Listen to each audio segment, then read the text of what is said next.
प्रत्येक गोष्टीला तुम्ही आपलं म्हणतात, हे माझं आहे ते माझं. वास्तविक तुमचं काही नाहीच हो महाराज. परवा दिवशी एका माणसाकडे गेलो, 50 एकर त्यानं द्राक्ष लावलेली होती दादा. गेल्याबरोबर घरी अगोदर चहा पाजाव, पाणी पाजाव. पहिला म्हणे महाराज चला तुम्हाला माझं शेत दाखवतो. मला काय करायचं तुझं शेत भाऊ, पण चला आता कसं काही गोष्टी प्रेमापोटी नाही. हो चला चला. गेल्यानंतर सांगू लागला हे आपलं शेत आहे सगळं. मी त्याला थोडं माफी मागून बोललोच. त्याला म्हणलं हे बघ, तुझा बाप जन्माला यायच्या अगोदर सुद्धा ही जमीन इथंच होती, तुझा आजोबा जन्माला यायच्या अगोदर सुद्धा ही जमीन इथंच होती, आणि तुझा पंजोबा जन्माला येण्याच्या अगोदर सुद्धा ही जमीन इथंच होती, आणि तुझा बाप मेला, आजोबा मेला, आणि तुझ्याही गौऱ्या मसनात गेल्या तरी जमीन इथंच आहे. कारण तुम्ही येतानाही काही घेऊन आले नाही. एवढं कळलं पाहिजे. मेल्यानंतर 17व्या दिवशी तुमचं नाव सातबाऱ्यातून वजा होतं, एवढी तरी कळलं पाहिजे माणसाला. तुम्ही आपलं म्हणताच कसं? येताना साधा करगुटा आणला नाही, तुमचं म्हणता कशाला? तुम्ही एक नौकर आहे महाराज. कोणी? देह हे काळाचे, धन कुबेराचे, येथे मनुष्याचे काहीच नाही महाराज. आणि नेमकं इथं चुकतंय आपलं. आता लोक म्हणतात घर आपलंय. आता खरं सांगा, घर जर तुमचं म्हणल्यावर तुम्ही आता सगळे कीर्तनाला, तुमच्या घरी चोर गेल्यानंतर त्यांनी म्हणलं पाहिजेत अहो मालक कीर्तनाला गेले तुम्ही घरात येऊ नका. नाही, घर तर म्हणतं आगतम स्वागतम सुस्वागतम. काय लुटायचं लुटा, 12:30-1 वाजे लोक मालक येणार नाही.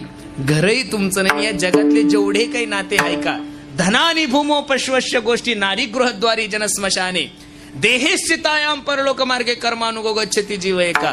भागवतामध्ये गोकर्णाने आत्मदेवाला जो उपदेश केलेला आहे ना, तो एवढा सुंदर केलेला आहे. पिताश्री देहेस्तिमां श्रुतिरे भीमतीम तेजत्वम जाया शुता आदिषु सदा ममता विमुंच पश्चानिशम जगति दक्षिण भंग निष्ठम वैराग्य राग रसिको भव भक्ती निष्ठा. पिताश्री, या हाडामासाच्या शरीराला जर तुम्ही तुमचं म्हणत असाल तर हे तुमचं नाही हो, हे जाणारे नाशिवंत देह. आयुष्य खातो काळ, देह हे काळाचे, याच्यावर सत्ता आहे दुसऱ्याची. तुम्ही हे उसनं आणलेलं आहे. आणि ज्या दिवशी मालक सांगाल ना महाराज, त्या दिवशी तुम्हाला जावं लागतं. जिंदगी एक किराया एक घर है, एक ना एक दिन बदलना पड़ेगा. जिंदगी एक किराए का घर है, एक ना एक दिन बदलना पड़ेगा. जिंदगी एक किराए का घर है, एक ना एक दिन बदलना पड़ेगा.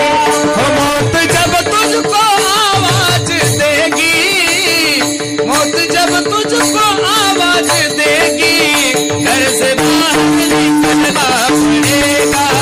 जिंदगी एक किराए का घर है, एक ना एक दिन बदलना पड़ेगा. ज्या दिवशी तुम्हाला यमाचा कॉल येईल, त्या दिवशी इच्छा असो किंवा नसो तुम्हाला उचलावच लागणार आहे. तसं तर यम एवढा चांगला आहे महाराज. तुम्ही यमाला नावं ठेवतात, यम माझ्या बायकोला घेऊन गेला आणि मायला घेऊन. नाही, सावध करतो यम तुम्हाला. प्रत्येक माणसाला यम 3 मिस कॉल देतो, पण त्या मिस कॉल कडे लक्षच कुठे आहे? तुम्ही म्हणसाल यमाकडे आमचा नंबर कसा गेला? तुमचा नाही, तुमच्या सगळ्या खानदानीचा नंबर यमाकडे. यमाचा पहिला मिस कॉल इथं तर 100%पैकी 90% लोकांना येईल. तुम्ही म्हणसाल महाराज यमाचा मिस कॉल, पांढरे केस काळे केस पांढरे हो ना, हा यमाचा पहिला मिस कॉल आहे. पण लोक एवढे हुशार झाले महाराज, दिवसा असणार भूत पांढरं भूत, संध्याकाळी लगेच काळं. बरं केस काळे करा, मिशा बी काळ्या करतात हो. काही बहादर तो भुया बी. अरे किती महाराज. नाही, खरं सांगू का, नैसर्गिक सौंदर्य ते नैसर्गिक सौंदर्य. एकदा गेलं ना महाराज, मग तुम्ही कितीही काही लावा आणि काही करा, ते आता ते वरून होतात काळे, पण देव एवढा हुशार उगवतानाच पांढरे उगवतो. किती करणार हे? मग दुसऱ्या पहिल्या मिस कॉलला फसवलं की दुसरा मिस कॉल येतो, माणसाचे डोळे कमी होतात. पण लोक एवढे हुशार झाले, मोफत नेत्र तपासणीचे शिबिर सुरू असतात, तिथं फुकट तपासणी करतात, गॉगल घेऊन येतात. दुसऱ्या वेळेस घुमवतात. तिसऱ्या वेळेस देव काय करतो, हे जे दात आहे ते सगळे घेऊन जातो. तिसऱ्या वेळेस सुद्धा देव यमाला घुमवतात. चौथ्यांदा मिस कॉल नाही, SMS नाही, ईमेल नाही, व्हॉट्सअप कॉल नाही. चौथा जो असतो तो रिसिव्ह कॉल. मग तो कीर्तनात येऊ का खुर्चीवर बसताना येऊ का जेवताना येऊ, कवा येऊ? ए मन मुसाफिर तुझे जाना पडेगा, काया कुटी खाली करना पडेगा.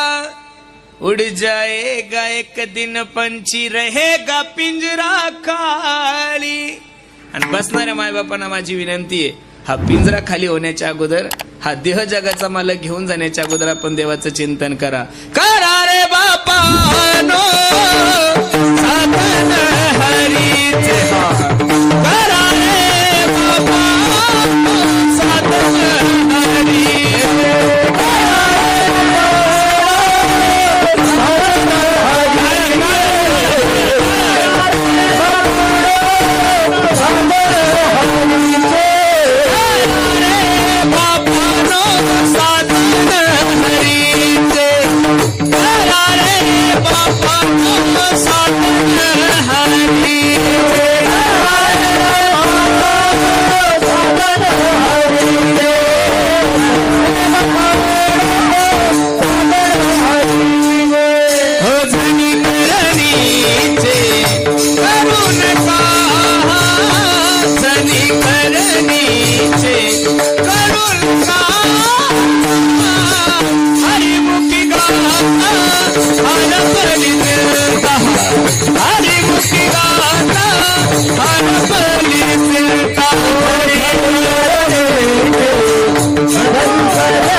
बस आता राहू द्या, चोपदार आता राहू द्या, बस आता राहू द्या, थोडा वेळ उभे, काही ताण नाही.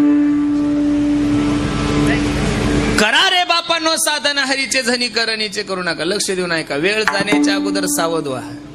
गाडी येण्यापूर्वी माणसाने बस स्टॉपवर जात आपण नेमकं गाडी निघून गेलो की जातो. जोपर्यंत शरीर चांगले तोपर्यंत माणसाने परमार्थ केला पाहिजे. जवळ हे सगळं सिद्ध आहे. म्हातारपणात तुम्ही कोणतीच अपेक्षा करू नका महाराज.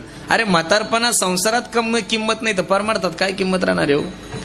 65च्या नंतर काहीच जमत नाही. 65च्या नंतर मी तुम्हाला 50,000 देतो म्हणतो, जा बद्रीनाथ केदारनाथला. शक्य आहे का महाराज? वरती गेल्यावर ऑक्सिजन पुरत नाही. मला तर काही कळत नाही. काही लोक 40च्या नंतर आहे दादा. 40 पर्यंत काय करायचं ते करा. 40च्या नंतर तुमचं शरीरही चांगलं असतं, कुठं फिरताही येतं, तब्येतही व्यवस्थित आहे. 70च्या नंतर हे LIC पॉलिसी एजंट असतात ना, एवढं सुंदर कीर्तन करतात ते भेटले की आया है सो जाएगा, राजा रंग फकीर पाठच असतं त्यांचं ते. मला एक परवा दिवशी म्हणे, महाराज काय खरंय, सध्या चलती गंगा आहे, दररोजचे 2-2, 3-3 कीर्तन आहे तेवढं मागं टाका, न जाणं रोडवर असता कधी गाडी खाली जसाल. अरे मला अजून जिवंत आहे ना मी. बरोबर म्हणे, एक पॉलिसी काढा म्हणे. महाराज म्हणले कितीची?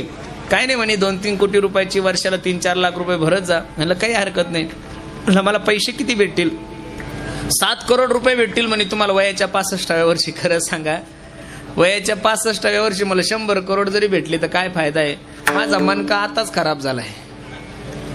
2-3 महिन्यात गाडी 70,000 किलोमीटर झाली. एवढं जर फिरलो तर 70 काय 50 खूप झाले जगण्यासाठी. शक्य नाही महाराज. 65च्या नंतर माणसाला शुगर, BP खाता येत नाही, खाल्लेलं पचत नाही, थंडी सहन होत नाही, ऊन सहन होत नाही, गरमी सहन होत नाही. आणि अशा वेळेस तुम्हाला 50 नाही 5,000 कोटी बी भेटले तर काय फायदा आहे? पैसे खर्चण्यासाठी तुमच्याकडे वय लागल ना महाराज. म्हणून सगळ्या गोष्टी वयात ठरलेल्या आहे. म्हणून बसणाऱ्या मायबापांना माझी विनंती, वेळ न वाया घालता देवाचं चिंतन करा. जे दुःख न तुमच्याने माझ्या जीवनात आहे ते देवावर टाका महाराज. नक्की माझा जगाचा मालक तुम्हाला त्या संकटातून दूर केल्याशिवाय राहणार नाही. आणि प्रत्येकाच्या अंतकरणामध्ये जे ममत्व आहे, हे माझं आहे, हे माझं आहे, हे जाणार आहे. तुकडोजी महाराज खोटं कसे बोलतील? तुकडोजी महाराज सांगतात, तू म्हणशील बायका पोर, ती तुझ्या मागची चोर, तू मेल्यानंतर मडके फोडतील तुझ्याच डोक्यावर. ऐक ना बाळा, तू घे गे गे रे हरिनाम घे, माया सारी सोडून दे, हात लावून नशिबाला करडतोच ठाई ठाई. संसारासाठी रडत बसण्यापेक्षा अविनाशी भगवान परमात्म्याचं चिंतन करा. नक्की तुमचं रडणं बंद करण्याची ताकद माझ्या देवामध्ये. विठाला विठाला.